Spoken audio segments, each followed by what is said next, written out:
Family of, I wouldn't say activists, pero yung mga kapamilya ko, Viva. Mga ano sila, Vivo sila at Viva. Lagi, involved lagi yung pamilya ko. Nanay ko, um, Parish Pastoral Council President. So imagine how difficult it is to come out a Parish Pastoral Council President kung Becky ka. Tapos yung tatay ko, mekaniko, pero involved din siya sa simbahan. At yung panahon na yun, yung kanilang advocacy ay mga indigenous people na na-displace, either mga dumagat or yung mga ITAP o pinatubo na dinala sa amin. Nung bata ako, sinama ako ng nanay at tatay ko, sabi nila, atin daw kami prosesyon. So, join naman ako kasi prosesyon, di ba? Tapos bigla kami pinahiga sa kalye. Naloka ako, dahil kaya pala kami pinahiga sa kalye, die-in pala yun, rally pala yun. Kasi di ba, yung Nueva Ecija, ito yung lugar ng mga illegal loggers. Yes. Tapos yung panahon na yun, grabe din yung baha sa amin because of illegal logging. So yung mga simbahan na ginagawa nila, yung mga highway na malapit sa kanila, binablock nila para hindi makadaan yung illegal loggers. So yun siguro yung isang inspiration, yung family ko was very involved, no? And at the same time, yung isa pang inspirasyon, kaya siguro ko, nandito sa buhay na ito. Kasi I never imagined myself that I would be in politics.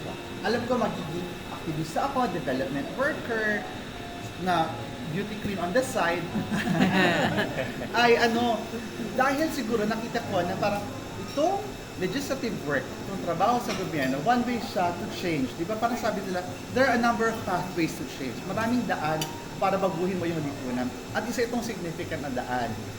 Yung iba nababagalan, no? Pero sa akbayan kasi naranasan namin, meron tayong maliliit na victories for the Filipino people. Halimbawa, yung reproductive health. Ngayon may access na sa contraception, may access na sa family planning, yung mga kababayan natin, lalo na yung kababaihan, na unimaginable 3 decades ago. Kasi pasa natin ito 2012 or 2013. So, pag pala pinaglalaban mo, matyaga ka, makulit ka, may maipapanalo ka pala. Kahit nasabihin natin na medyo mahirap gawin siya sa current system natin. Isa pang victory recently na masaya-masaya ako ay yung victory natin para magkaroon ng anti-hospital deposit law. So ngayon sabi natin, dapat ang hospital hindi nagre-require ng deposit, dapat i-admit ka, gamutin ka without requirement for deposit. Isa rin victory na nakita natin for our fellow Filipinos ay yung expanded maternity leave, di ba? Nung araw parang, di ba may biruan dati pag nanganganak ka na parang pwede ka na daw gumalaw sa bahay kapag yung ihi mo ay malinaw na, di ba? May mga chika pa yung matatanda na, lagay mo yung piso sa arinola, tapos umihi ka, pag clear nakikita mo yung piso, go! Pwede ka na magtrabaho. Pero, ang nangyari nung araw, because of a very short maternity leave, malabo pa yung, hindi mo pakita yung piso, pinagtatrabaho ka na. So ngayon, expanded maternity leave na tayo at par na yung number of maternity leave natin sa buong, more or less, in the whole of Southeast Asia. Pero syempre, in the future, gusto pa natin dagdagan yan. Kasi halimbawa, in more developed countries, naalala ko yung mga kaibigan ko na aktivista din, mga social democrats na nasa Scandinavia, yan man ay Sweden o Norway, sa kanila kasi 1 year. Nakakaloka, diba? Pero ang tawag nila, parenting leave.